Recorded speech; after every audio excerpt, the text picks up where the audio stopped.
What do you expect? Yeah. Well, right. Go to Yahoo. Yeah. You're now on the internet. Yeah. All right. So I gotta mute. All right. All right. So welcome everyone. I finally got Stephen and Steph the Resale Killers on the channel. Hi guys. And let's start with your introductions. Who are you guys? Just some blue collar killers, man. No, I'm joking. Steph will tell you. We are also resellers, and we didn't start with pallets, but we've done pallets the last few years. Primarily pallets, actually, the last few years. Yeah. So we're now pallet people too. But I am all. Oh, go ahead. No, go ahead. My name's Chris. For those of you that just have joined, I also buy Liquidation. I started probably a year and a half ago. I work full time, so after the kids go to bed about 9 o'clock, I start listing, boxing, selling. I'll probably go to bed about 1. But oh my goodness, I'm mainly selling eBay. I buy strictly electronics, probably 80%, 20% tools. And I met Steve and Steph at our PS 101 group hangout. So for those of you that are looking to get into wholesale or liquidation, I would recommend you join the PS 101 group on Facebook. I think you can get there on ps101.com. Rob, great guy. That's right. So join the group and you'll meet people just like Steve and Steph. Yeah. Lucky you. Yeah. I guess we didn't go enough in our thing about what we actually do is we used to sell always on eBay and then some Craigslist and some swap meets and stuff like that. But now that we've discovered the local game, like not Craigslist local, but the OfferUp, Garage Sale, Facebook Marketplace, we're selling like 99% local. We have like 20 things on our eBay store now. Yeah. We're not even doing eBay anymore. Hardly at all. Just for weird stuff like parts and things that we wouldn't have a market for here, locally, but almost everything is local now.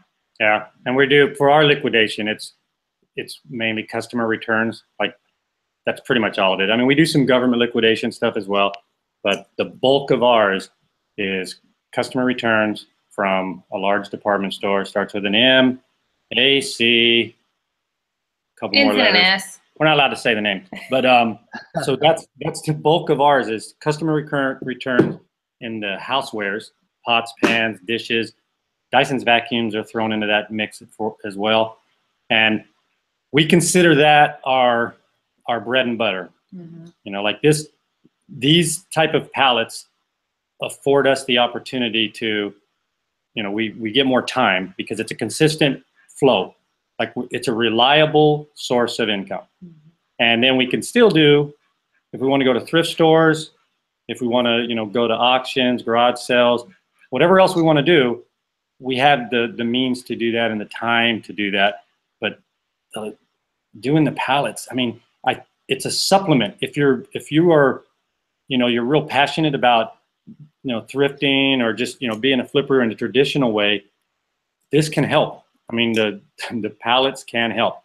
And it's like ours, like I said, we do housewares, and we always tell people to start real small. And we say, avoid what you're doing.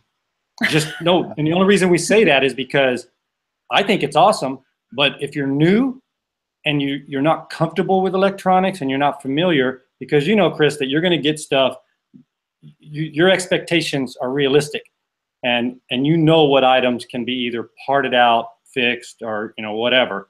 So if you're first time into this, I think that's a higher risk with electronics. Do you agree with that, or?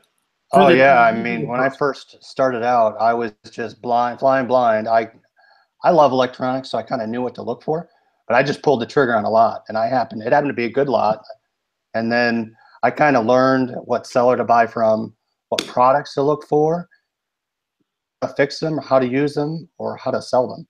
Excellent. So to your point, it is a lot of work for electronics. I have to go through and I have to test everything. Yep. I have to make sure I have to pair every Bluetooth to my phone, make sure the music plays, charge it. So it is daunting, and I could see a first-time person coming in and getting discouraged if they buy a full lot of headphones and every headphone shorted in the right-hand side. You know, they're going to say, I'm not going to do this again. Yeah. Yeah. Yeah. And Chris, you don't buy manifested lots, right? You've got more of the gamble in there, right?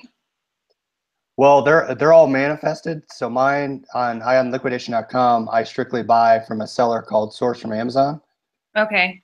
Amazon returns, but they are manifested. So what I can do is I go in and I search. I have a list in my book here, exactly the items that I've grown that I can know that'll sell busted or brand new. Nice.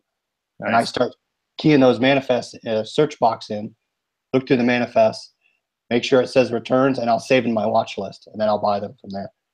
Yeah, what you said there with smart. buying what you could sell busted, that's such a key thing with people.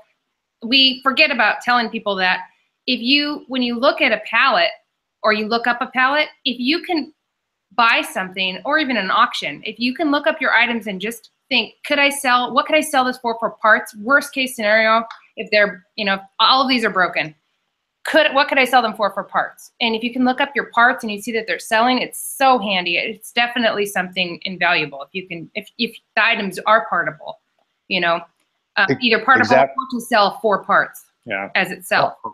Exactly. I mean, some of the high brand headphones that are shorted, I'll sell those for half the retail price, and people will buy them. And what I bought them for on a return liquidated site, half my price is going to double my profit anyway. So I'm not at a loss. So people will buy shorted out headphones. Brand, I'm trying to think. There's Sennheiser that are pretty high brand. Yeah.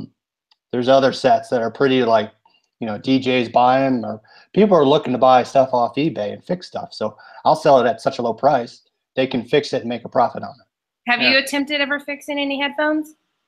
I had a couple that I actually bought a soldering iron, and I started learning about how to solder wires back on. Mm-hmm. I actually took apart one of the high-end electronics, and I soldered. It was the wire just popped off the iron. I got it heated up, put it back on, and it worked. Awesome. That's another thing. But I tried. Yeah. Go ahead. Go ahead.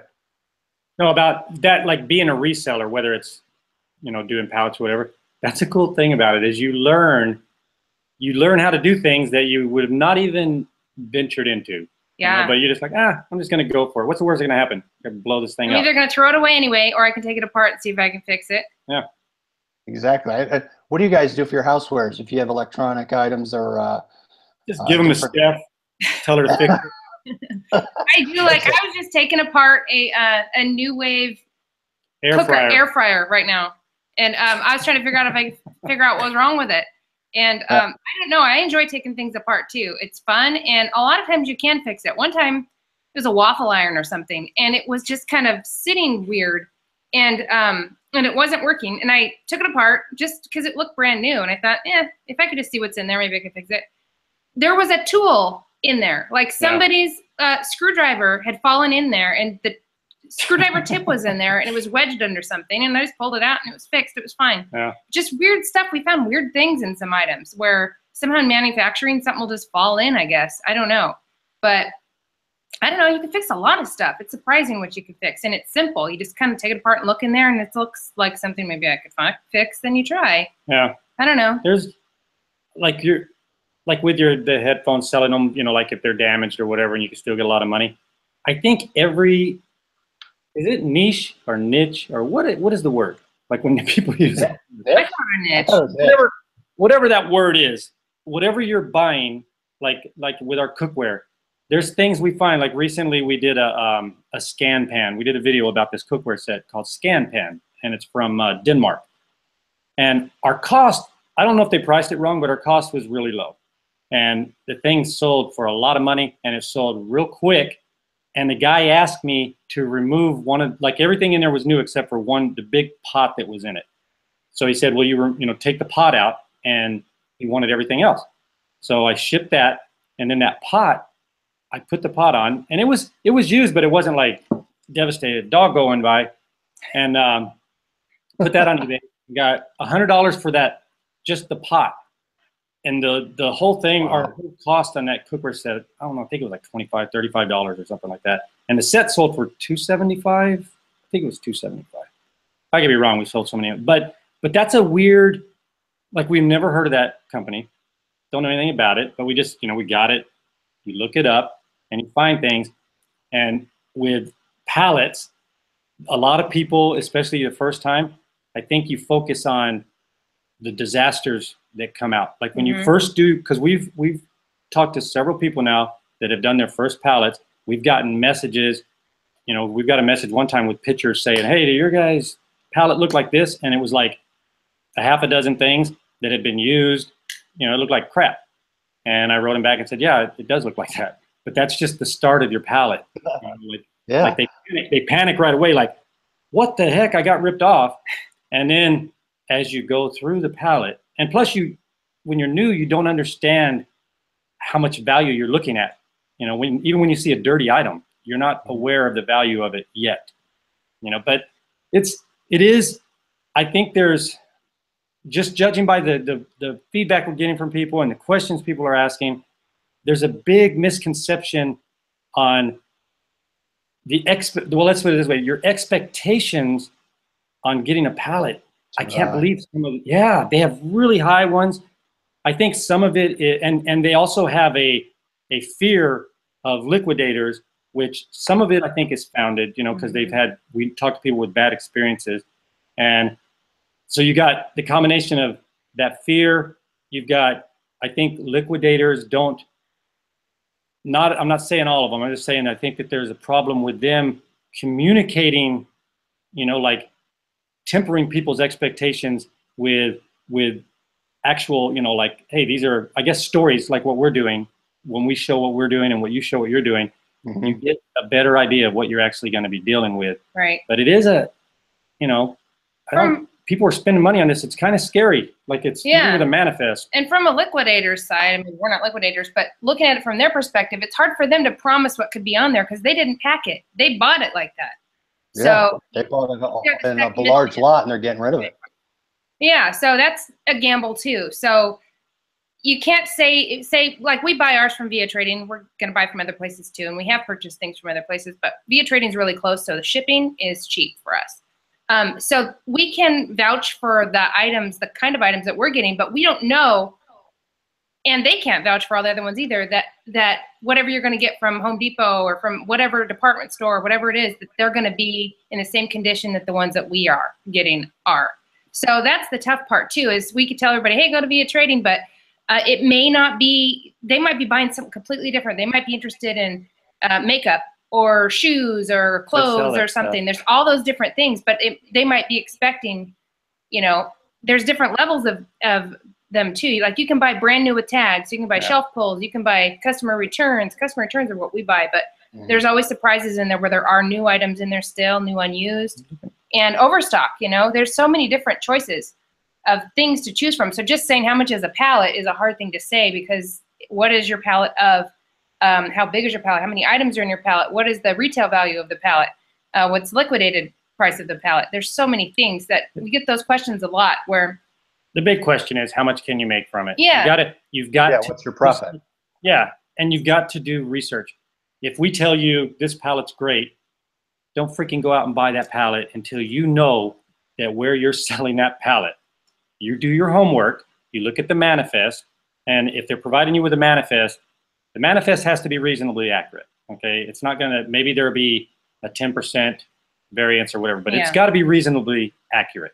And look at the manifest and you take the time, you put the work in to where, okay, what is it selling for? And not what is it selling for in pristine, brand new condition. What's the worst case scenario here? If I buy this pallet, what is the worst case? What if I sold these things for parts? Start out super cautious. Conservative. And you gotta still put the work in. You know, you gotta, that's how you learn. You learn about this by doing the homework first, doing all your research, then you take the plunge, and then from there, you still have to make that work. You know, we were kind of naive. We started out small, but we jumped up like fast, you know, and looking back, it probably wasn't the smartest thing, but it ended up being okay. You know, we found a product now that is consistent, and Via Trading knows it's consistent. They're getting it from the same place. So everything is really, really consistent. And you've got, I mean, tomorrow, if we went and bought makeup, like Steph was saying, we wouldn't just go buy it. We would do the research. Is it Maybelline? Is it stuff from Sephora? I mean, is it stuff you can resell? As long as it or stuff sells. you could take it to swap meet? You know, there's so many different avenues for it too. And then there's different things that come into play. Then you got expiration dates and you got all that other stuff. So to your point, I mean, when I get a box, I have to go through every single item and I match it to the manifest. And then I do the work and look up. I don't know every item that I get tons of items that are brand new, types of items, brands that I've never touched before. So I got to look on eBay and say, okay, what's this selling for? Oh, it's $4. Am I even going to list it at that point? Yeah. So, right. The item, learning the brand, learning how it works, and learning what to sell it for. That's a lot of work. Some people don't want to do that. Chris, how do you get rid of your stuff, the stuff that is like your $4 items and stuff that you don't want to waste your time on? How do you dispose of it, or what do you do? So anything, I mean, I'm kind of $5 or $6. Anything below that, I won't list. I'll probably just donate it.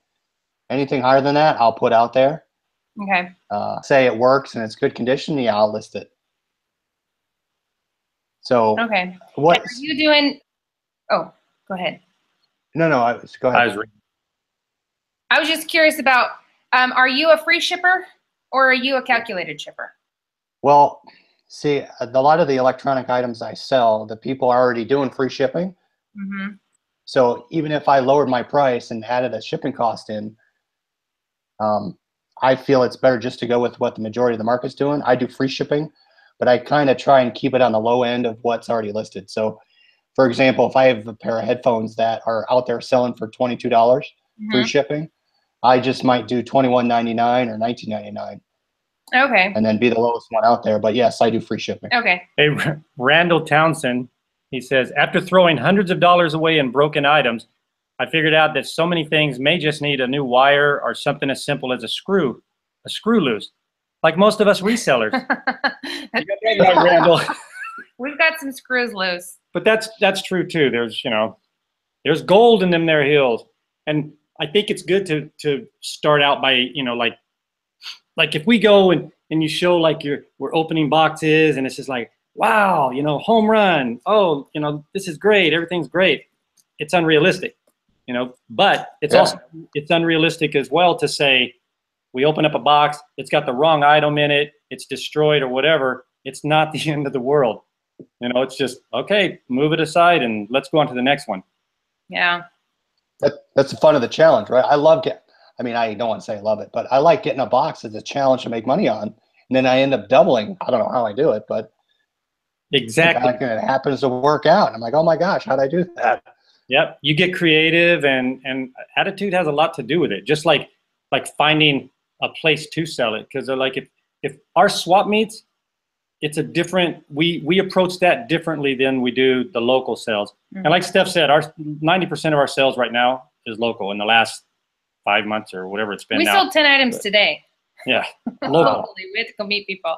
But so that we're doing so much local, there's still items that are going to perform better in a swap meet environment. And we do take expensive items, the more expensive ones.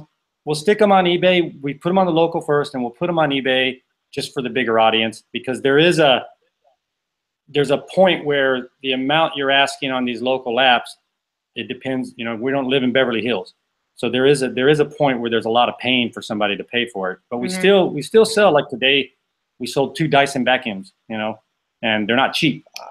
So and I used to never list those locally. They would just go strictly on eBay. Yeah. But I figure I'm putting them on local right now just because for like a week. And if they don't sell in a week, they're going to go on eBay because they'll sell really fast on eBay for the prices that we're selling them for. But it's less hassle. If we can sell them locally. So what's your break point on eBay? I mean, it sounds like you're all pretty local now, but what's the break point for you to go local or eBay? Do you always go local, and if it fails, you go to eBay? Or how does that work for you guys? No, it's not it's not a matter of whether it fails. Like our model is we do this for time. Okay. If we wanted to just make a lot of money, we would approach this a lot different. We would have employees, and we would move it faster. You know, like our prices, we'd probably lower our prices on a lot of stuff and just move this stuff faster and make it a business. And we'd be waking up early, getting employees going to bed late, being stressed out, and hating life. We make it to where it's, okay, I don't care. It's just like with our eBay store before. There's certain items, like if we had collectibles and we put them on there, if we wanted a real high price, we wouldn't care if it was 6 months, a year. We really wouldn't care because we got other stuff that's selling continually. But with the cookware, I mean, every so often we'll have something that kind of like it slows down, and when that happens, it's swap meet time. You know, it goes in. We definitely like to do our loose pots and pans at the swap meet, but then we'll grab other things that just they're lagging, and we throw them in there and blow them out. The swap meet is a if you touched it, savior. You're gonna have to go home with it. Yeah, but you can scale this thing. I mean, look at you. You've got a full-time job. Yeah. And you're doing this. This is our full-time job, and it's not just, you know, pallets. We like to do thrift stores and all that, but we like to have the freedom to do what we want, you know, spend time with family and friends. So we adjusted accordingly, but there's no reason that, and if you do thrifting or whatever, and you started really small with this, I'm excited about it for thrifting, because I just feel like, hey, you could just have this thing sitting there selling for you, you know, like you find the right, like ours, say you get just one pallet and you just let it sell slowly, and it's a constant stream of income. And then you can go do to the garage sales. You know, if it's a rainy day, this stuff doesn't care. You know, exactly. Sit on your shelf, selling itself. Yeah. We sell it in a car when it's raining, and we're just. I saw that one. Yeah. And for the most part, our stuff that we're selling doesn't really go out of style. Like, it's not like a newer model's coming out really quickly that everybody has to have. It's kind of like, if you need a toaster oven, this one will do, you know, or whatever. So it's the urgency isn't there as much with this stuff, but certain things there are. Like the latest Dyson, I'm going to get the most money if we sell it right now versus in 6 months. So there are certain things, certain electronics that we should get too quickly, you know. If we can dig those out of the pallet sooner, it's probably better. And that's, I mean, your stuff's interesting to me, because I would never think, hey, I'm going to buy a pallet full of housewares, and then we didn't think that either. And it's like, it's your success is like, man, I mean, what am I missing? Hey, we're shocked. We don't love housewares. Yeah, but everybody else. But everyone needs it. And we live in an area where everybody's a commuter. Like, they commute to LA or they commute to San Diego. So there's a lot of stay-at-home moms and a lot of families. We've got really good schools. We just have a lot of people who are growing families, and they all need cookware, and they need, you know, everything. So we got people that travel an hour. We got repeat customers that'll travel an hour to come and buy, and they buy quite a bit. That's another thing is, and this ties in with the local, you know, like selling locally. It's easy to build repeat customers. It really is. Like, we go and see our customer face to face. Some of them, they don't live to see another day, but most of them, I'm joking. What you don't like, you bury it back there. I hope if there's people here that's never seen us before, we are joking. We don't always kill them, but you go face to face, you meet these people, and you develop a rapport, and they follow us, and then we have repeat customers. It's without even doing any kind of marketing campaign. Like, we have not attempted to leverage that yet. You know, we're going to do something with Facebook, make our own Facebook group, but we have not attempted to leverage our bunch of people, hundreds of people at this point. Like, they follow you, you said? What do you mean follow you? How do they follow you? You can do it you can say you want to follow somebody on an app. Like, if I buy something from you, or I would look at your stuff, I don't even have to buy from you. I can look at your stuff on there on Garage Sale, OfferUp. Can Facebook do it also? I know the first you can, but I can look at your stuff. I think so. And then I have the option to follow it. I can follow it. Gotcha. Okay. And they get alerts.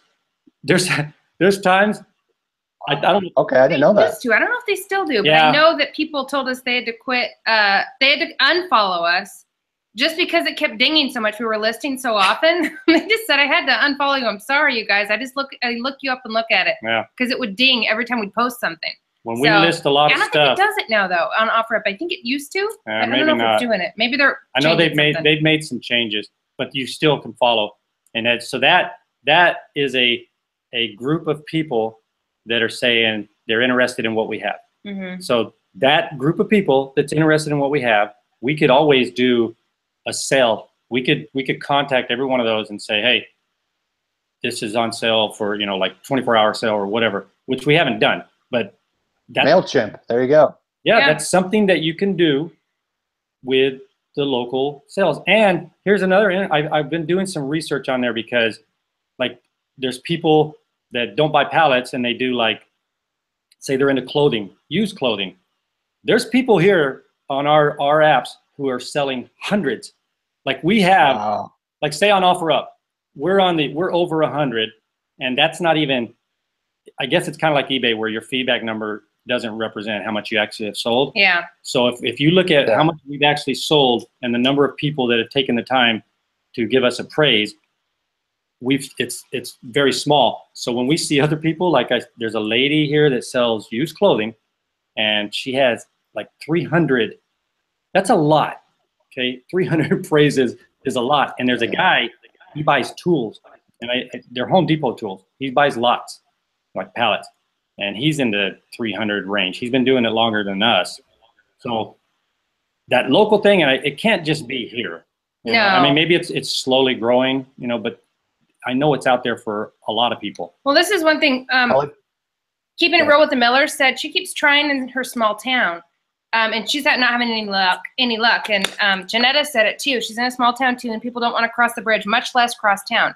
And that's, I mean, you don't have to be dismayed about that because we just discovered this local app thing like how long ago? 5 months ago? 4 months ago? I think it's about but 5. For the last few years, we've been selling just pallet stuff mainly, and we've been selling it on eBay and on swap meets, basically for the stuff that we don't want to take the time to sell on eBay. But up until now, we've been selling it all on eBay. You can still sell a pot on eBay. Somebody will want a Calphalon pot or pan, and the high-end stuff sells faster on eBay. Yes, the high-end definitely does.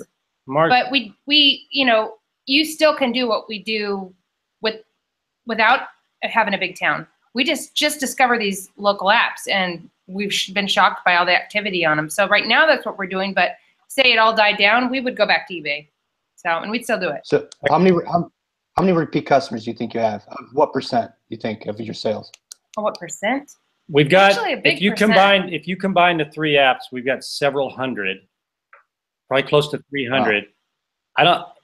And there's people that all of a sudden, like out of the blue, somebody, because we tell everybody, if you buy from us again, you know, when you contact us, say you've bought from us before, because we've sold so many people, and all of a sudden somebody will say they bought from us before, and sometimes we're going, I think somebody told them to say that, somebody that's bought. So there's people that follow us. They're repeat customers. They just don't know it yet. You know what I mean? Like they're watching, and then one day, like today, you know, if you watch our videos, Alma bought the vacuum, and she was going to buy a T-Fall cookware set too. We held for her, and she asked us to hold it for another week. So we have customers that we do that for. We do layaway. We have the layaway plan. Thought it was gone. It's not. It's back. We got the blue light special. Yeah. So you build, but see that relationship? I'd say it's she buys 5%. Do you think? That's cool. 5 to 10. Yeah, maybe 5. 10. I mean, we have a lot of people. I mean, we're still new at this, so it's just whoever finds stuff. But we have a lot of repeats. But those repeats buy a lot of stuff. That's the thing. They are buying over and over. Yeah, from multiple us. items each time. And that's another thing. Like we try to get a repeat customer, but we don't do it like a business. We don't do it like we don't have a marketing plan or anything like that. If you do, you'll do way better than us. I mean, you seriously, if you do it if you treat it like a business, and you really, if that's what's going to make you happy, is to build a business and, you know, doing selling and however you want to do it, then you could do way better than us. I mean, way better. But we like making friends with these people, and you know what else we like to do to them? You know what I mean? It's like, and we enjoy it. It's freaking fun. It really is fun. Yeah. Like I love reselling. It's awesome. It's amazing, and you get freedom. It's incredible. I'm trying to keep up with some of these questions. I want to make Chris, sure how we're many answering. like how many things are you normally selling? Do you think the weekends are the busiest right now on eBay, or when do you think right now? During summer, I know it's slowed down. For you? Weekends can get pretty good. And usually I sell between 5 and 10 items a day. Okay. That's I mean, that's average. That is- But I love sell my phone dings, and I love shipping stuff out. I stop at the post office every morning. So are you one day turnover? Yeah, so I do one day. I ship out things. So for the holiday, it says I don't have to ship it until Tuesday, but I dropped it off today. I have a 1 day handling, 30-day returns. Awesome. Hey, on your, so when you buy, what is it called that you buy? Is yours is a case or what is it? It's a UPS box. So the ones I buy there, it's the package. So it's a box. There could be between 1 and 3.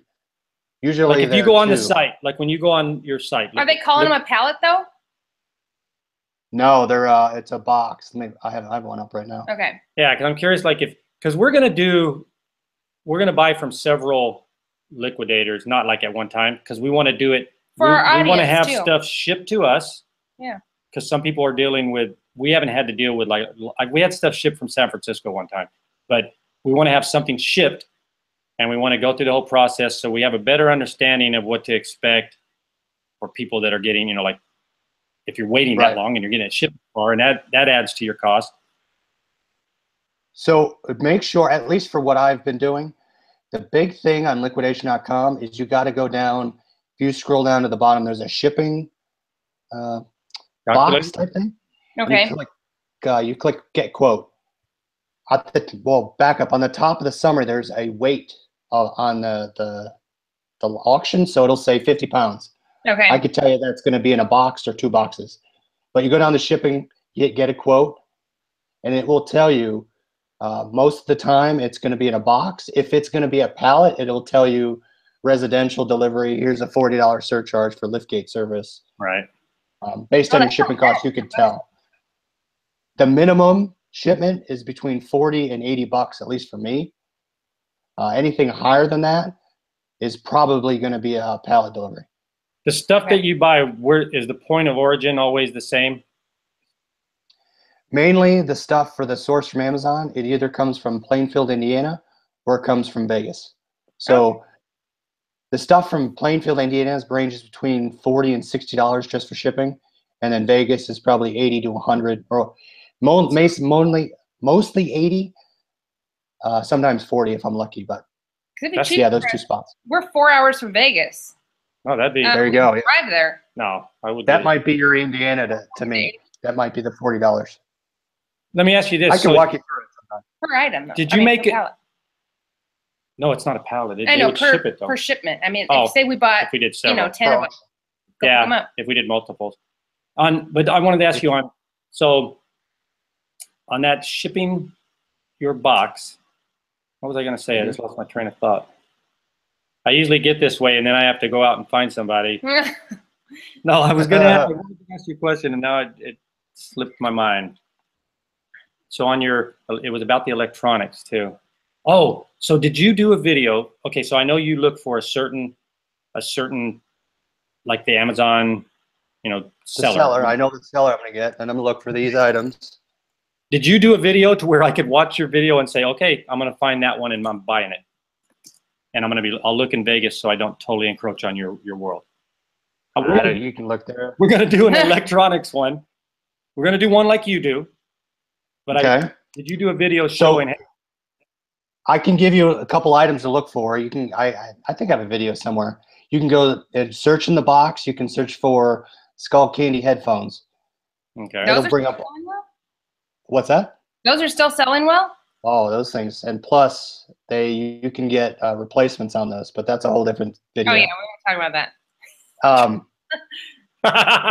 It'll pull up all the auctions with that item in it, and then you go into each auction and see, okay, what else is in there? Here's the price, here's the weight, here's the shipping. Make sure it says source from Amazon. That's my tip. I've never ventured off that because I've heard of horror stories, but maybe that's another thing we can do. But yeah, source from Amazon. That's the best success I've had. Cool. Did you hear that, Randall? look for source from Amazon, because that would be Amazon returns, right? From Amazon itself, not Randall. a particular. Oh yeah. He was in here. I don't know if he still is, but you might watch it back later if he's not. But that might be something for you to look at too. Brush country. So, question for you. What triggers you guys to buy a new pallet? The need to meet people to kill. No. No. No, the last one we had, we got a call from our salesman from Via Trading, and he said, "Hey, we're getting a bunch of stuff in right now. It's on en route. We haven't even gotten it yet. I want you guys to have first pick at it. I want you to look. You know, we're telling our customers. So that's a good thing, is to have a relationship with your salesman." And he tells us, "Hey, heads up, good stuff's coming in, stuff you guys like, you know." And then we get on there and look and pick pallets, and he'll hold them for us or pay for them, and get them reserved for us. So we don't have like when he did that, we had family coming, like multiple visits coming to visit us, and then we were going out of town. We were not in a selling mode at that time, but we still buy it and shove it in the storage, because it was available then. Yeah. So we don't have like here's our thing. If an opportunity comes up, we usually buy it, whether it's there or, we buy on government liquidation as well, or even when we go to thrift stores or whatever we're doing, we go to Disneyland auctions. If there's something that we know we're going to make good money on, we buy it. That's our bank. That's our savings account. That's our CD or whatever. One thing that we want to do and always try to do if we can, and unfortunately we don't know what the dates are, but if you can get Christmas returns, that's a good time to do it. Stuff where, it's still new in the box or barely used or something, just used it just once and returned it or whatever. That's a good time. So, January, end of January-ish might be a good time. We tried to do that, but it ended up being like November stuff that was returned, but it was still great stuff. Yeah. So we need to find the sweet spot of when are these dates, what is the range, But that's something to wait for. So if you can hold some money for Christmas returns. Yeah. See if your sales rep knows what dates the things have price tags on it. There you go. Well, before this year, we're going to do some experimenting with some other liquidators and other products, and because we want to share this stuff. Biff Malibu, I love that name. Facebook Marketplace, local yard sale pages are just okay here. Never sold anything on OfferUp. I like OfferUp, and we always say this is what's working for us, but these apps are not going away. They're going to fill a void. I mean, like OfferUp. I don't remember the stats. I had this on we did a show with Lonnie, Garage Flip, and there were stats that shows that OfferUp average user time a day was like 25 minutes, which is even with, I don't know if it was Instagram or one of those. It's a sales app that's competing with user time, competing with one of the other apps that are a social app. That's freaking amazing. So it's growing. Yeah. It's not going to get smaller, right? And garage sale is growing. Mm-hmm. I mean, just do some research on. You could look into the future right now. You do some research on these apps, and you also look at. You could go back and see eBay and OfferUp, track their lifespan, and you'll see where they were at this point in OfferUp's life, where eBay was in growth, and it's going to be staggering. And I'm not saying they will be the one that ends up, getting rid of eBay. I don't think that's necessarily going to happen, but eBay is changing, and eBay has to change because most people are using their phone. I don't know if you guys look on your eBay sales. Like before we started really doing this, our eBay mobile sales was like, it just dramatically was changing. Like we were getting more and more people buying off of a mobile app. Mm-hmm. So these apps are just going to get better. They're only going to get better. So explore wherever you're located, 5 mile, whatever, whatever they call it. Hey, come and kill me. We called this one. It was called Come and Kill Me. And just take my money. Take my money. We think it was the name, but yeah, but you got to get motivated about it and look for ways to leverage that. Facebook. There was a guy Yeah, and I'm not saying don't do eBay. No. eBay. But try local apps. You never know. Put them all on your phone and go onto the app store and put all the ones that kind of pop up. Just type in Let Go or OfferUp and just stick Test them. Stick them all in there and post something on all of them and see what activity you get. Which one is, you know, popular in your area, or look up an item that's popular, like an iPhone 7 or something, and just see how many are listed and how old they are on there. And just to see what kind of activity, or if there's any activity in your area. Because some of them, I know, like Let Go is huge in other areas and OfferUp is not. But in our area, it's the opposite. OfferUp's huge here. Janetta, I'm sorry. Janetta. Go ahead. Janetta. So do you use the Let Go app? We tried it here, It's Janetta, here. and it didn't work. I mean, there might be parts of our, like in farther into San Diego or something that works, but right here, that hasn't done anything for us. But we will revisit it if we start, you know, hearing some of these apps. A customer told us, like they go, hey, have you tried, you know, this or that? Our daughter told us about Let Go, but they tell us apps and we try them. If they work, stick with it. Yeah. I'm sorry, Chris. Yeah. Oh, no, you're good. Watching your videos, people watching now. Make sure you're subscribed to their channel. I learned about OfferUp from you guys. So it made me go on. I downloaded it, so I said, why not? And it's so easy to list on there. Yeah. So I've tried a couple of items, and I've listed on OfferUp, Let Go, and I think that's it so far. But I just throw it out there. I'm trying to see if I can get what you get and see what hits. Yeah. Yeah. The neat thing about the local apps too is, like, to list on eBay, you need to take a picture of every flaw. You know, you've got to really describe, or you're going to have to deal with returns. It's not as item as described. We got so careful about everything that we just took so long to list an item. But a local app, you barely even have to put a picture. I mean, you have 5 pictures. We say put all 5. Take great pictures. Do a good job with them. Fill your title out. But we see stuff where it's like they'll put an emoji in there as the title, and it's just like a choo-choo train, and somebody's gonna know what that is and buy it. I mean, it's crazy, and that thing will sell. It's so weird. Start a business. It's so much easier. Chris, the advantage is you guys meet the people. That finalizes the sale. Yep. Yeah. We meet the people. They feel comfortable. They know we'll take a return too. You know, just like eBay. We offer returns on electronics, but that, like, sometimes if we meet somebody and we know this squirrel's probably going to break it, we don't even mention the returns. But we do offer people that are not. Like, sometimes you just meet somebody and you're like, okay, this person, we're not going to offer them a return. But hey, Chris, have you done like the Facebook Marketplace and any groups? Do you have groups there, and that's not happening, or? So Facebook's been pretty good for me. The heavy stuff, like the big boom boxes. On Instagram, I try to put up the big stuff on the list locally. Right. But on Facebook, I will list and say, I will put it in the marketplace. There's probably 20 or 30 local sales groups in Columbus. At least marketplace, and to 10 groups for that one item. Wow. And then I've had good success with it. And other people probably won't do this, but I'll put the item on my porch just because I work during the day. And I say, you can come pick it up whenever. Just message me before you come. Yeah. We've done that. I have a doorbell camera, so I know when they're there and what they do with it. We do too. So I just watch them. They take it, put the money under the mat, and then they leave.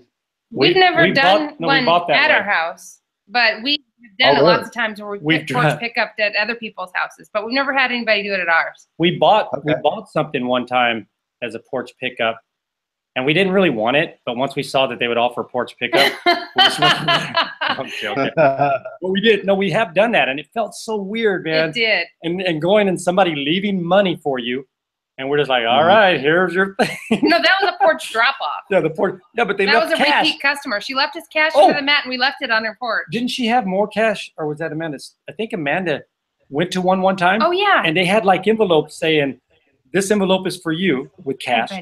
She was buying stuff, and so they were being dropped off, and they would, okay, this cash is mine. Other people's money was under the mat, and I guess that happened to me. Yeah. I think that's great that people are that wouldn't just take the other one. Honest. Well, and I think Facebook's different because, and it's same with OfferUp, which I like because they have that true verify or whatever. You know the person, you know who they are, you know where they live, you have their email address. Yep. So you feel a little more secure knowing that. Yeah. That's one of their selling points. Garage sale is like that too. There's a garage sale, I think, is a little bit more it connects with Facebook. Supposedly that app is geared toward like women. So if you've got women stuff, put them on there. Try it on there for sure. Garage sale with a V, one word. Garage sale. But it's really good. Like what we do, you know, it's cookware and stuff. But you know, if you're selling kids' toys and furniture and things like that, those do really well on garage sale. And they've got a different thing too, which is neat. They have a reserve feature where if somebody says I'm interested, you're supposed to follow the guidelines, and if they say they're interested, you reserve it for them, and then they need to get it. And then if they don't, something happens, you go to the next person. They say I'm next, I'm next, I'm next, and you just go down the line, and you're supposed to follow that little guideline, or you can get in some trouble on there. So it's interesting in certain areas, because certain Amanda's areas, their town is more like that, but this town, ours is way more loose. It's more like offer up. Whoever is a moderator or their handles that. Some of them are power hungry, and some of them are just, you know, just don't do nothing crazy and cool. But that's kind of cool. So I think that people like that too. There's a different. It's a little bit different on that site.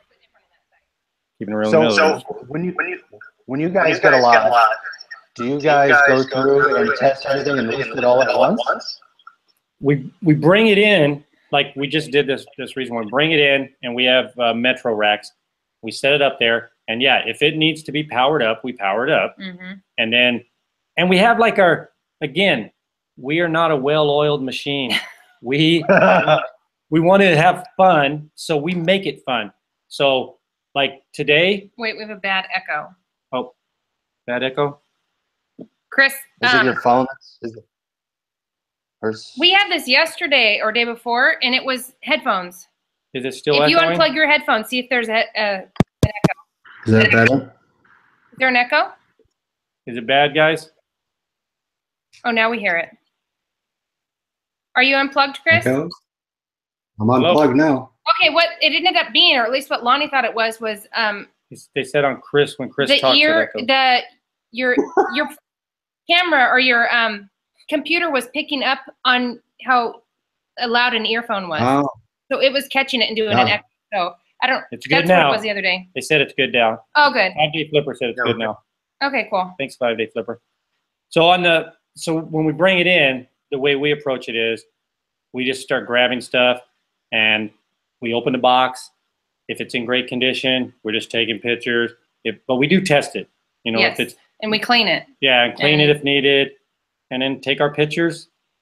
And basically, when we say we bring it in, all of our stuff's in a storage unit. We have a big storage unit filled with all of our pallets. Yeah. And then we go and take our truck there, fill up the truck, and then bring that home, and then we sort it here at home. So that's what bringing it in is, bringing it in from the truck. Oh, yeah. So we don't, when we refer to, like, if we're bringing a body in, we don't call it bringing it in. That's dragging it in. That's disrespectful. Yeah, we drag it in. Or rolling it. No. We're sick. I know. But so that's what it is we've got this whole room in here, we're looking at it right here, is filled with the stuff we have not got touched yet and gone through. And then once it's sorted, then we go put it on a rack and we file it and we know where it's located. Yeah, we have racks. That's in the other room or the garage. So and we have a lot of room in the garage now. Yeah, we do. Since we're not selling on eBay, man. But so then we just start sorting it out in there. If we have things that is on, and then we mark them. If we have it on eBay and local apps, we have an eBay sticker on the box, because we learned the hard way. Like, we were selling stuff before, and all of a sudden, you know, we're hearing our eBay thing when we're on the road. And yeah, we're like, uh-oh. 5-day Flipper. Barry's here. Hey, Barry. We got all kinds of people. Look, we know so many people. Donna Wester's here, keeping it real with the Millers. It's Monica. All kinds of people. Rush was in here. So Rush County Picker. Janetta's in here. Biff Malibu's in here. We have all kinds of awesome people. Hey, everybody. Thanks for watching. Yeah. Thanks for looking at coming in here with Chris's channel. It's late for a lot of people, we know. Sorry. Chris helped. We were in Vegas. We went to the ASD, and we said, hey, we're going to be good there. And then one night, we found this person, and then we didn't have any place to put the body. And then Chris, we bumped into him, and he goes, I'm going to help you guys out. Remember we went out in the desert, Chris? You showed us where to drop that body? We dug that hole. We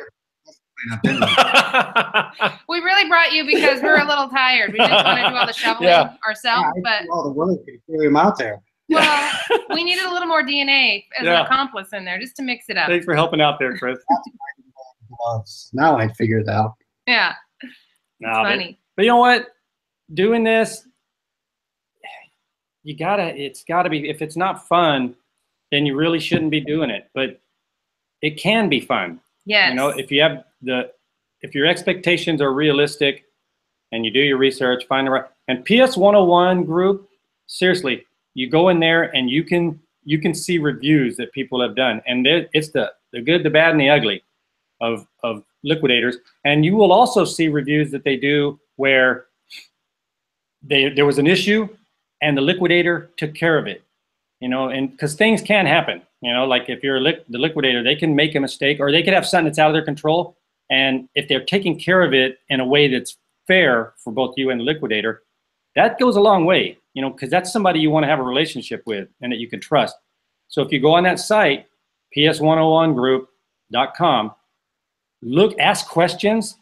You know, see if anybody else has purchased the kind of stuff you're thinking about, or if there's somebody else that's purchased from that liquidator. Chris, have you ever contacted liquidation.com and said, hey, this was completely did you ever have a off? Problem? You know? Well, I have one video where I did get something. It was one of the top priced item, and I opened it up, and it was kind of stuck open, the box. Okay. So I open it, and it was supposed to be a pair of Jabra Elite headphones that are the 2 individual headphone units. Yeah. There was a wired headphone unit in there, and it had dollhouse furniture in the box.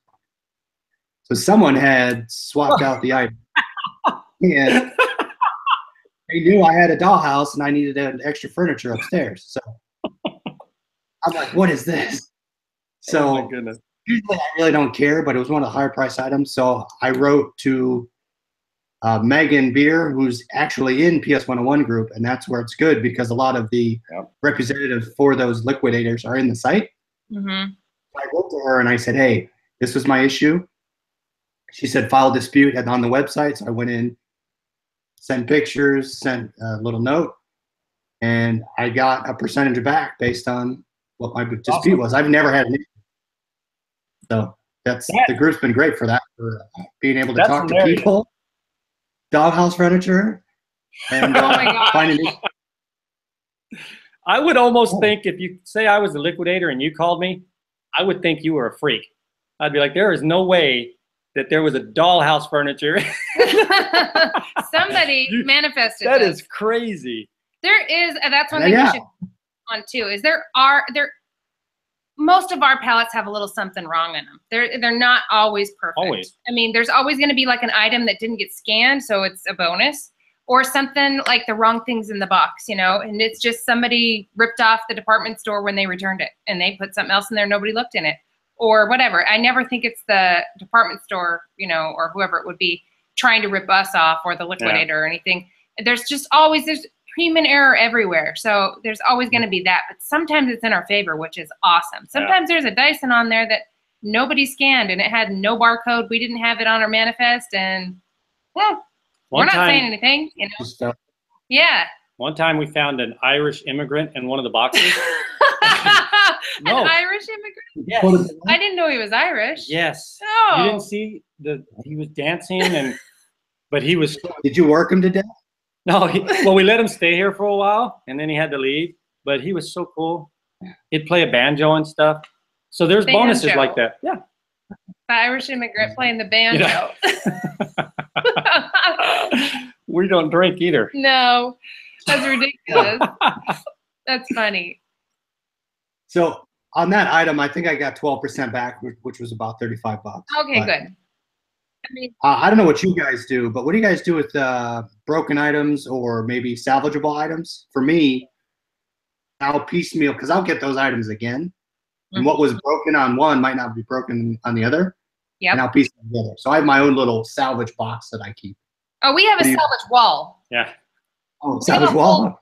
Wall filled with salvage stuff and we steal pieces from it all the time. All the time. Because just yesterday, a lot of the stuff that we get, there's duplicates. We'll have like, you know, I'll look at our list or whatever, and we're going to have 4 of these coming up. So maybe I won't list this one yet, missing one piece, because maybe we'll find the lid to that in some other box, or, you know, something else will be totally destroyed, but that lid won't be, or whatever it would be.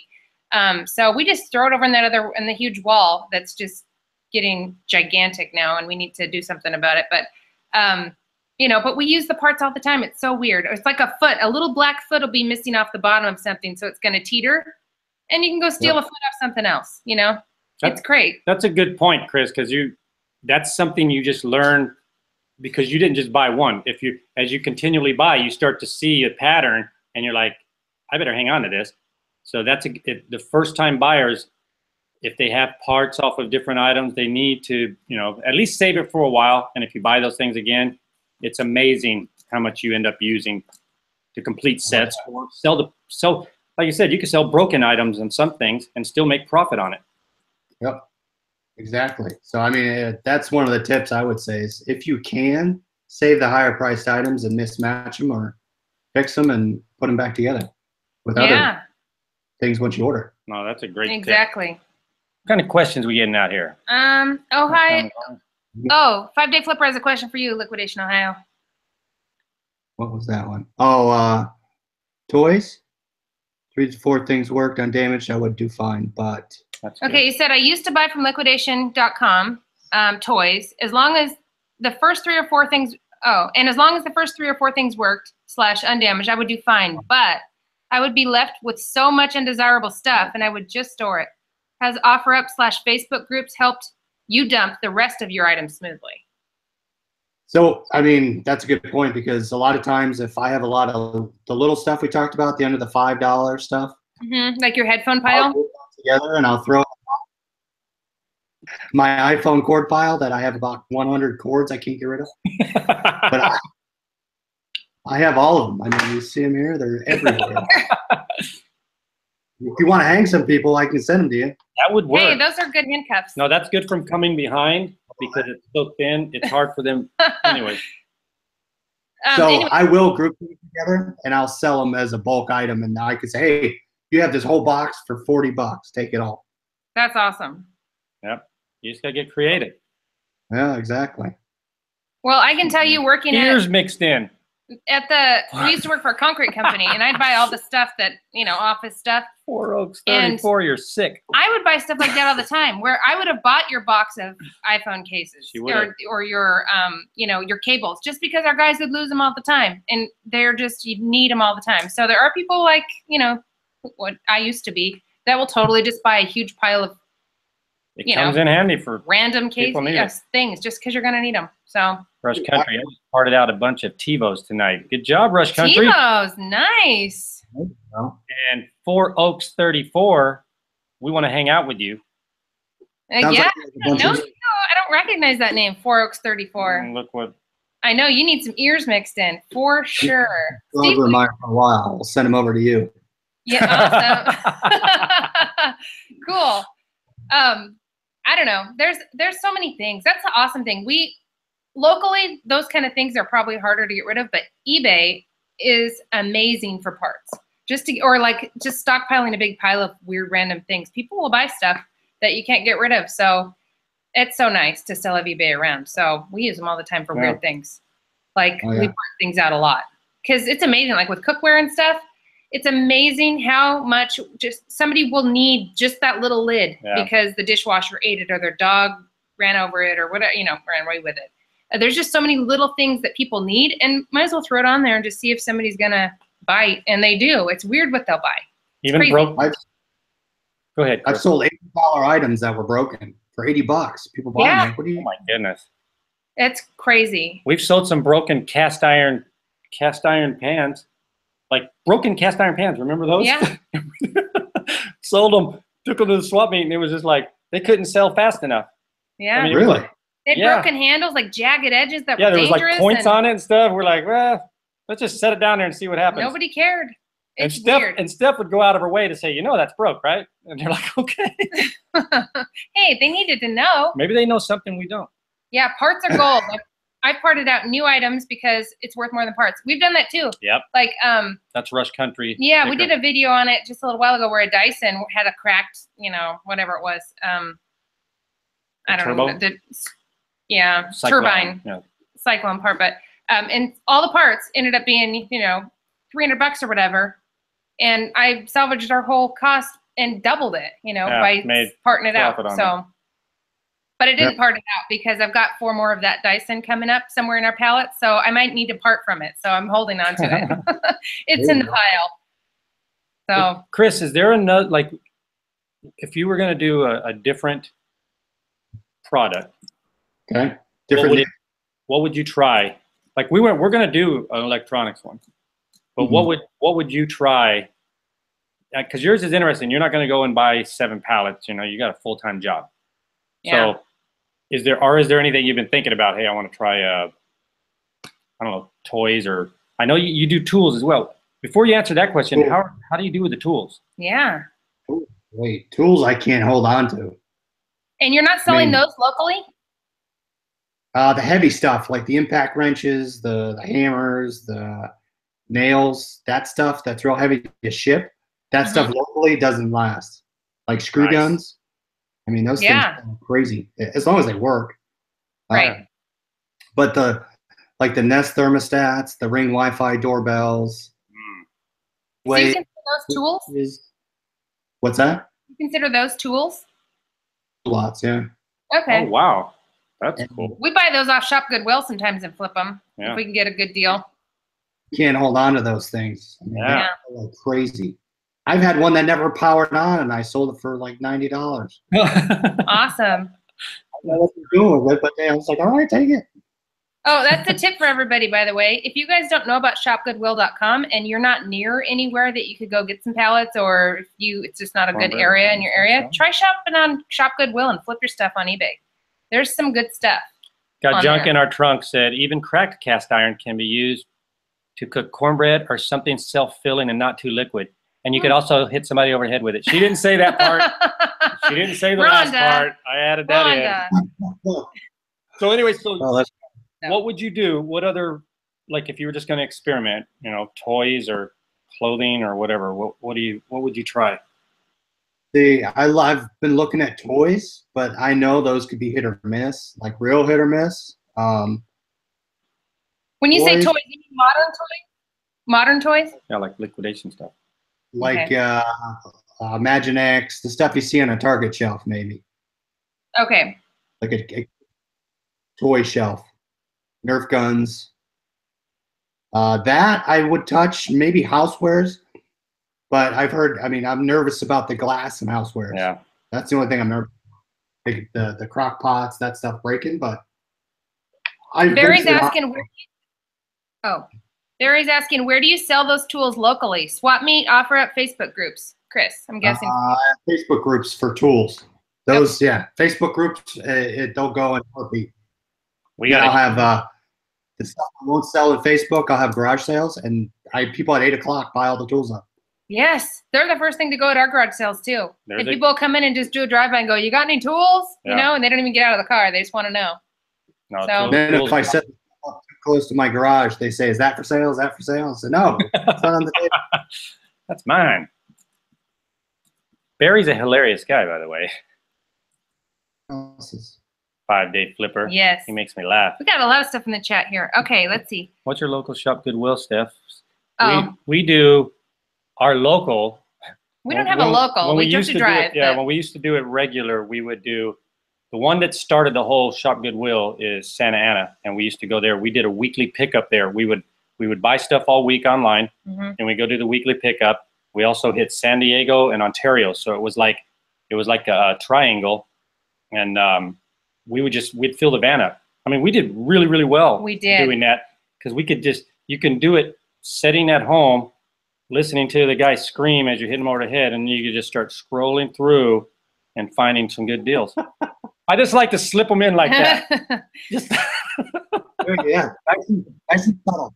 Yeah, but you know what? Even some of the Shop Goodwills, I know they get liquidation stuff. Like, I don't know if it's donated to them, because now that we're in that world, we look back, and there's times we bought like a lot, like they would be selling like a bunch of one item, and there would be, like prices on it. So I think that maybe stores were donating to them. Yes, for sure. Like our local, our Santa Ana one, they definitely, I don't know if it's Target or who they get stuff from, but that's where we get like our Nest thermostats and things like that. If we knew if it was from there, it was probably brand new in the box. They won't say it is, but you look at it and you just kind of look at a lot of their stuff. You just look down and they'll have like car seats and things like that too, where You just kind of get a feel for some of their stuff, and you realize these are customer returns or shelf pulls, and a lot of them are a lot of them. So we kind of would go a little higher on some of those because we knew we could sell them really well. And they'd probably be brand new in the box, and they usually were. So this is like Shop Goodwill. Doing pallets and stuff is a compliment. It's a compliment to your reselling venture. You know, another thing for you guys to check too is government liquidations in your area. If you are near military base. Yeah, if you're near a military base and you can go pick up stuff, like we're near San Diego, Camp Pendleton, and we've gone to Palm Springs. There's a couple of them, but you can get really good deals for local stuff. Maybe not stuff you'd be loving to sell. You know, it might be something boring to you, but a lot of the stuff that we sell is boring. So, but there are some good deals that you can get there. We've gotten some awesome deals from government liquidation.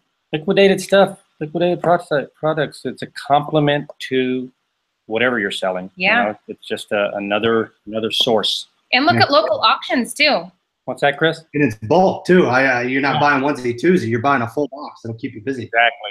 Yeah. Yeah, you're just getting a box delivered to you. You didn't spend hours and hours trying to source it. And there's nothing wrong with going around doing that because a lot of people do it because they love it. But have that box at home, and you know if you failed at the thrift store or a garage sale that day, you got a box waiting for you at home. Yeah. Go list it. So one of the other questions I had, and I could probably keep you guys all night, but how do you guys track? I'm kind of anal with numbers and profit and seeing where I'm at and making sure I'm not just buying stuff and my wife hates me because it's all in the basement. Right. But how do you guys do you guys keep track of what you sell it for, how much you bought it for, what you're at, that sort of thing? Oh yeah, for sure. I come from an accounting background, so I was a controller for many, many years. So I'm anal about that stuff. I love it. I love to have my little charts at the end of the year, and I need it for taxes, you know, all that stuff. So I've got it all dialed in. I'm pretty anal about that stuff as far as, how many people tracking it all. Killed last month. But with these local apps, it's not quite as easy. With eBay, it just, you know, we used Outright on eBay. So is that what you used too? What's Outright? It's GoDaddy Bookkeeping is what it is now, but it was called Outright. It's a third-party app that's on eBay, and it does your bookkeeping for you. Yeah, write it down. Interesting. I think does it connect to PayPal and all that? It does it what? Connect to eBay. Connect to PayPal. Yeah. Interesting, because what I do is it does Amazon too. Oh, okay. Because I copy them. I take the manifest off their website and I paste it in Google Sheets, and then I write down all the shipping and I matched up the actual manifest item, and I put the date and time sold, and then fees and shipping. Okay, well look at Outright. Okay. You're gonna love it. It's $100 a year, I think. But that's it. It's worth it. And all you do is at the end of the year, if you get it all dialed in, you just push print and you go take it to your tax guy or you do your taxes. It's amazing. But it'll sync to your own bank accounts, things like that, and you just, you know, basically do accounting with all of your stuff and say this is a business expense, this is not. It has all of that in there. It's really cool. So our local stuff, we just do an entry at the end of the year, every quarter, however often I want to do it.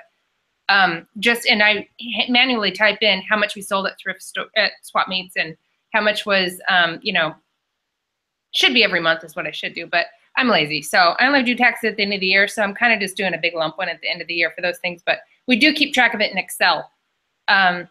The manifest goes in Excel. Yeah, if you go to our website, reselekillers.com, there's a free spreadsheet on there that is an example of exactly what we use. So when we buy something, we go home, we put it in the spreadsheet, we put our cost, we put our date, we put where we bought it from because we're not going to remember later. Or if we buy a pallet, we put the manifest, we copy it and paste it into that spreadsheet. And then when it sells on eBay, you go through and select your items and put them in the sold side, and you put how much it sold for, how much your shipping was, how much your fees are, if you care to track your fees, you know, all those things. It's also helpful, like for me, if I'm looking, like say I'm dealing with somebody and I don't remember a price, I can look up real quick. I can just look it up and say years. It's in there. We've got all of ours from day one in there. Yep. Saved in there. So it's real, that spreadsheet. You just and I'm an idiot. Yeah, you just look for super find. easy to use. You hit find and it'll look, and you just can't remember what it's called, but you remember it had to do with this was you know, whatever it was. You can kind of remember a date, or you can kind of remember sort of what something was called. You can look it up and see how much something where we bought sold it for, sold for, yep. and how you sold it. Like we even put in there, and we also have our location in there. Like when it goes out in a rack in the garage or in the, our guest room, Nice. we put rack 3. So then when Steve lists it and I don't know what it is, I know where it is and I can go grab it. If I'm home alone or something happens and I got to meet somebody. Hey, Chris, keeping it real with the Millers asked, what is the most you paid for a tool lot with shipping? Oh yeah. I looked back through my spreadsheet. I think it was 380 was the max. Okay. How many, like on a typical tool lot, like, is there a typical, like how many units you're going to get, or is it all over the place? It's all over the place, depending on what's in it and who else bids it up high when they shouldn't. That lot, I got 53 items. Oh, wow. Wow. That's freaking great. And what's the shipping on your tool lots like? It's probably closer to 80 to 100 bucks. So you're talking heavy things like impact wrenches and things like that are in there. That's not bad. No, that's crazy. That's great, especially if you're getting a bunch of items in there. Yeah, so every one of those tool lots have been great. It's just, if something gets way too high, because on liquidation.com you have to bid on it, Mm-hmm. I let it go, because I don't know how they're making money on it any higher than I'm letting it go, which is crazy. Right. See, that's a good point. Like ours, we're not bidding on ours. Right. So when you, Flat rate. with your electronics, everything on there, you are bidding on it. Is that correct? Mm-hmm. Yeah. Oh, sorry. Yeah, I'm bidding on everything. Everything's a bid. So that's where the research is even more critical. How long do they run an auction for? Like when they post something, is the auction So 1 day, a week? 3 days. Every auction they put up there is 3 days. You can bid on it just like eBay, but the problem is you have to add in shipping to it, obviously, onto the bid price and a buyer's premium, and then do snipe bidding. So I can't pop in the last 10 seconds and win the auction. What they will do is they will extend the auction out another 5 minutes. Yeah. So it'll keep going until people stop bidding on it. So on that type of buy-in from there, we would have to, it's real critical to do our research before the day of the auction and know what our threshold is. Like, okay, we're going to bid, the maximum I'm going to bid is this. I'm counting on the shipping. Do they have any kind of description on there saying, hey, expect, X% to be waste or anything like that? Or there is I'll pull it up. I think it's a percentage they give you. I think it's like 8%. I mean, you've got enough experience now. You've got a feel for things, I'm sure, and you know, like your expectations are on how much it will be useless to you, which affects your maximum. Right. There's a 2% variance based on condition and items in the lot. Wow. But that's standard on everything they put in there. But for the items I'm looking at, I know exactly what they can sell for. So I look and it has the MSRP and the manifest as well as the items. Yep. And I go through the top 10 and I say, okay, I can get X for this, X for this, X for this. If that doesn't account for what I'm going to buy it for, I'm not going to touch it. That's I like that. You don't even look at every single item. Because the rest is just profit. Those top items are going to pay for the box. The rest I'm just going to make money. That's very important what Chris just said. And like he's not looking. Rewind that, everyone. Yeah, let's rewind. That what he just said is a big deal. Like, because you can get excited if you're looking at a manifest, you can start getting really excited because of all these things on there. But he's not looking at everything when he figures out how much he's willing to pay for it. He doesn't get emotionally attached like that. And it's really easy to do. Sometimes you're looking at something and you're just like, oh, and you're thinking best case scenario.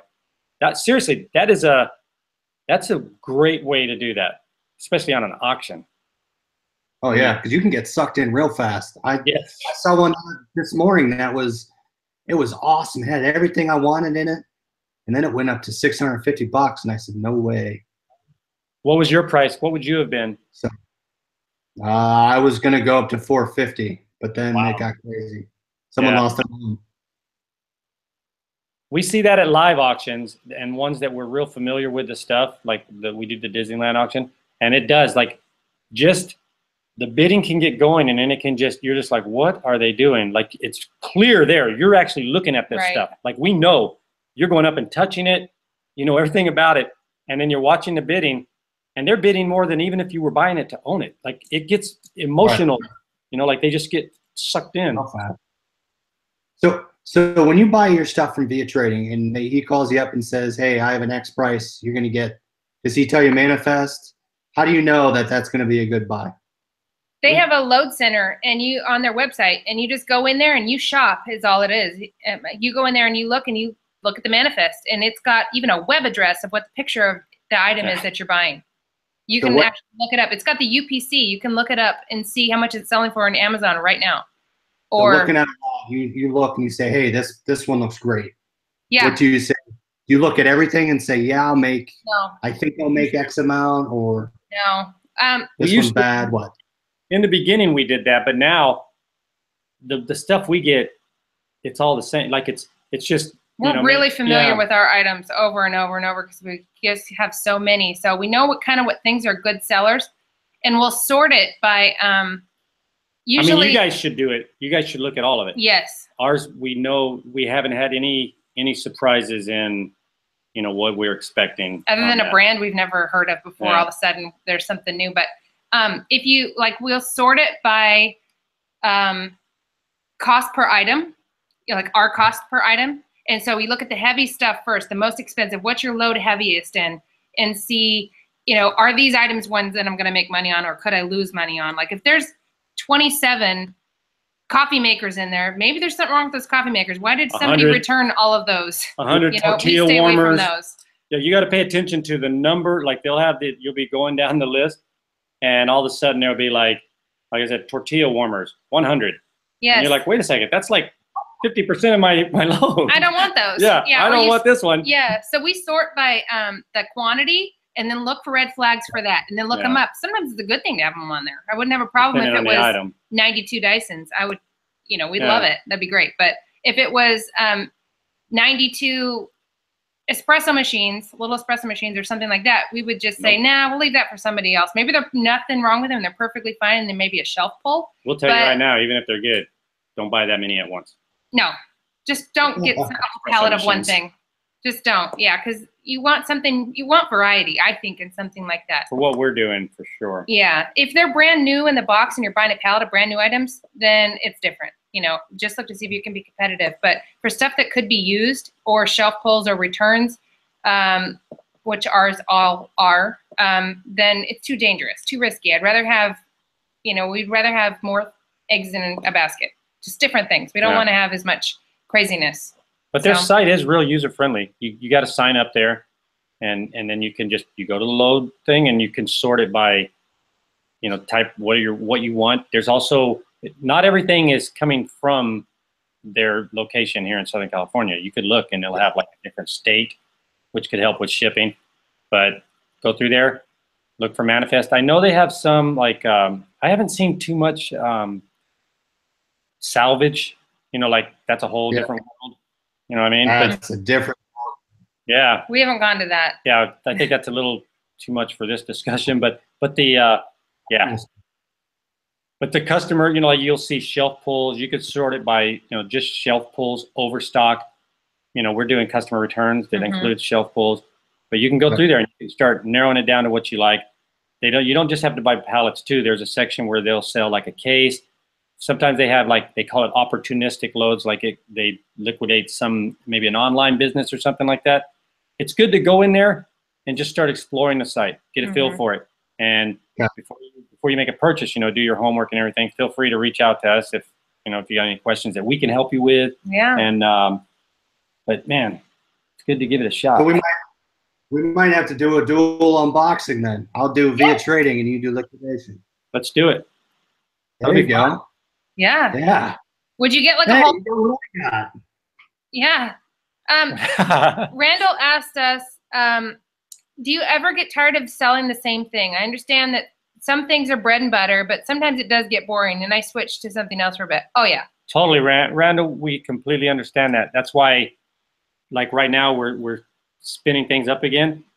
We had our little vacation. We were getting sick of eBay. Yeah, trust me, we were getting so sick Well, of even it the that stuff. this was neat. But the thing that really helps, like if we were doing this and we didn't discover the mobile apps, if the mobile apps did not exist, we would just have to find a different way to kill people, because we could not. This would not be fun. No, because this is the fun part about this is the interaction with the people. If you hate people, the mobile apps are not going to be fun for you. You know, Oh, yeah. You're going to kill all of them, not just a few. Exactly. But if you're out there and it's fun meeting these people, that's why we still do garage sales. We still go to thrift stores. We still do the Disneyland auctions. We love finding, you know, I found my childhood dream skateboard when I was a kid living in Hawaii at Gordon and Smith. OJ wheels and tracker trucks. Jerry. I had that skateboard. I found it at a thrift store. Jerry. And it was like when I was a kid, that was like my dream skateboard. I do.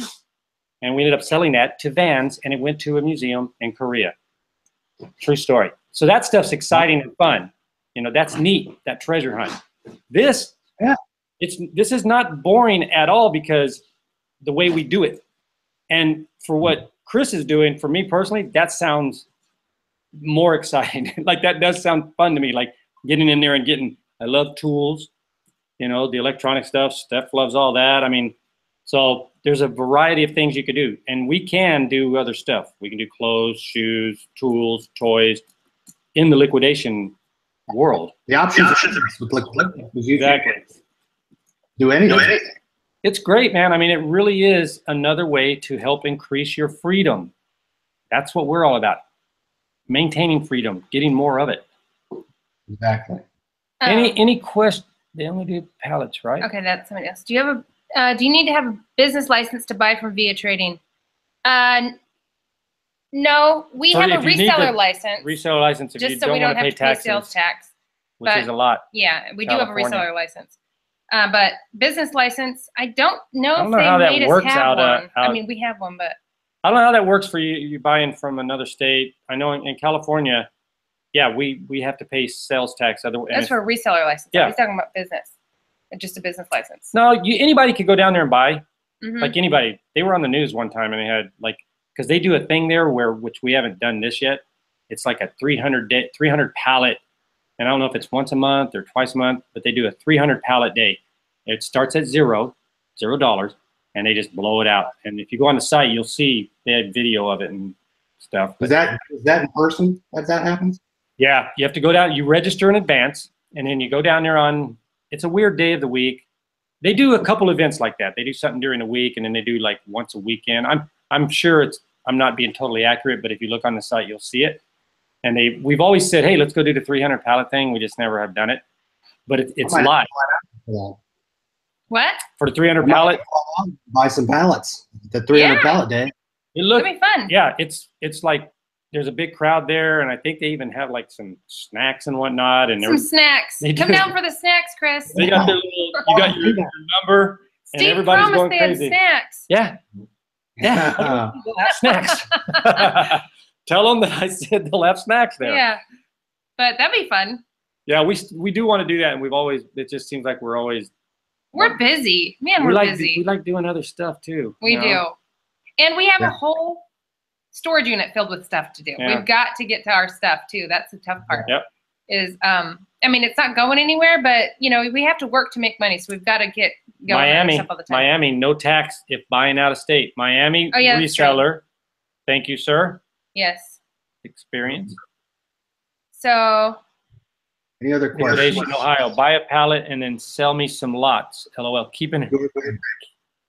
Okay, you got a customer, Chris, if you want to buy and sell lots for your pallet. There you go. Yeah, Monica wants to buy her pallets from you. Free shipping. Come on down. Janetta, that's right. Snacks. This isn't funny business around here. Where do you live, Monica?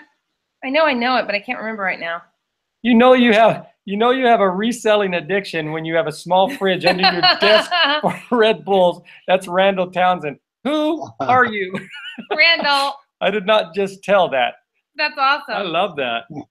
That's right. We have an IV for caffeine, so you know. I think you're doing good if you're doing something. Oh, she's Minnesota, close to Canada. I think if you're doing the type of work that you lose sleep in a good way. because you're thinking about it in a good way, and you lose sleep. Not the kind of job that you lose sleep because you got to go in and work with some jerk off, or you're just, the hours are horrible, the pay's horrible, and it just sucks the life out of you.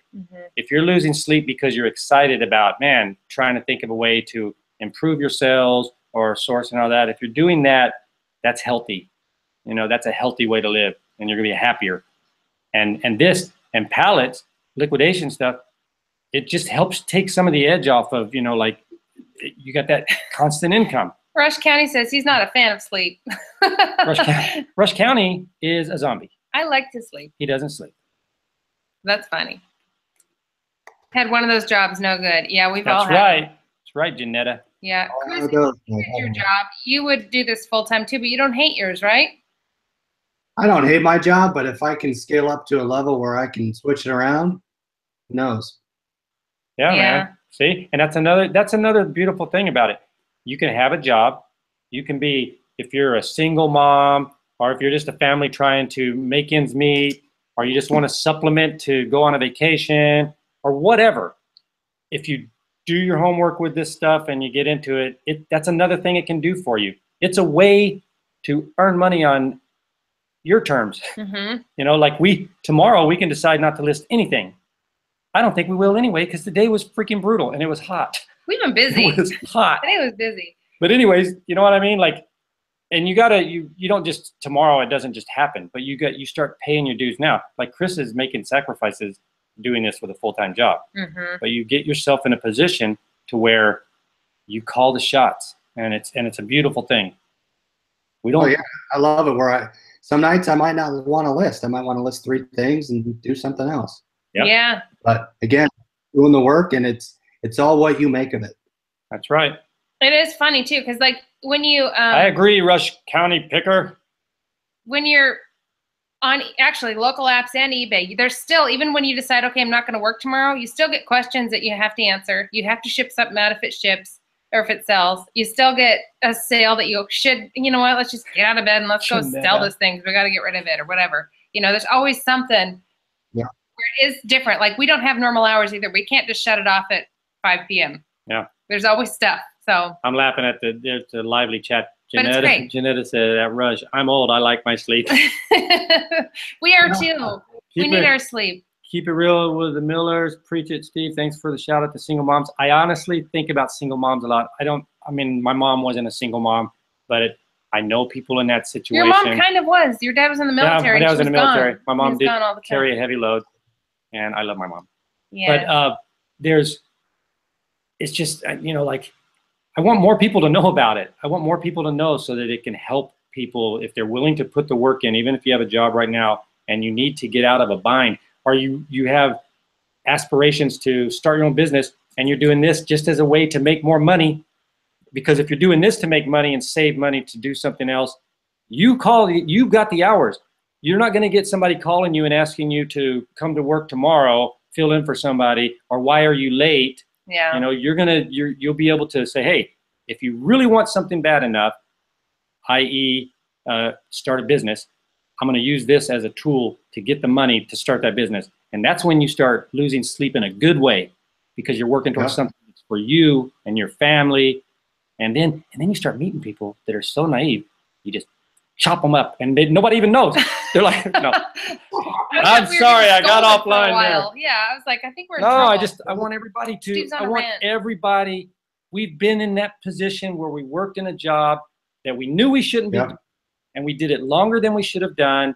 And I wish that I could just, you know, get that through to people. Hey, it took a year after getting out of that situation where it was finally like this stuff just drops off of you, this weight. A year after being out of that job. That's a mess if it takes you a year to shed that weight and wake up one day and just be like, I feel pretty good today. And never want a boss again in my life. Yep.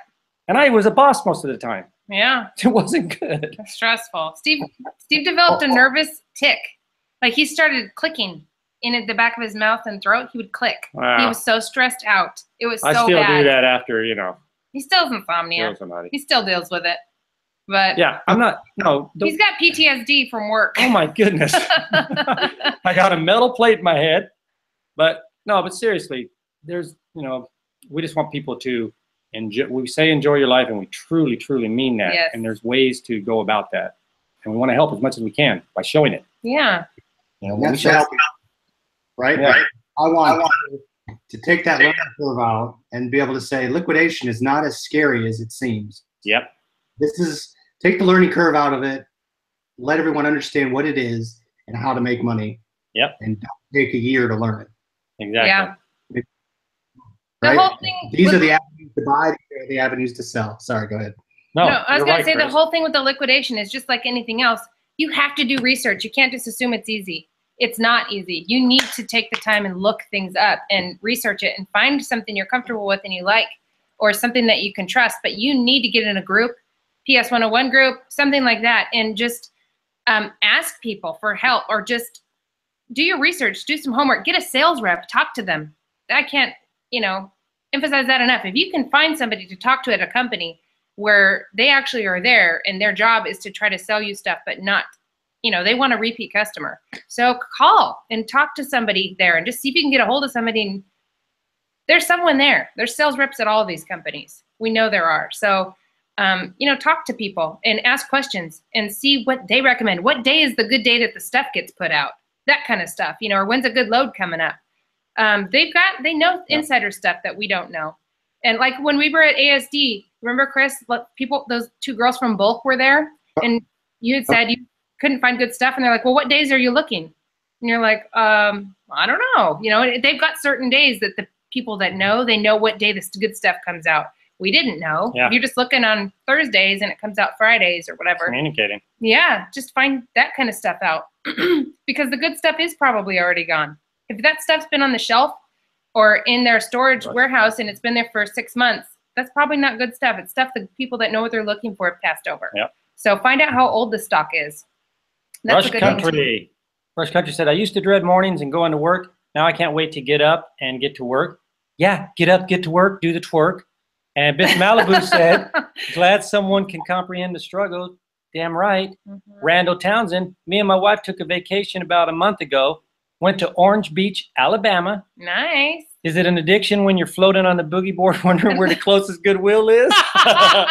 No, that's a treat. That's normal. That is awesome. That's awesome.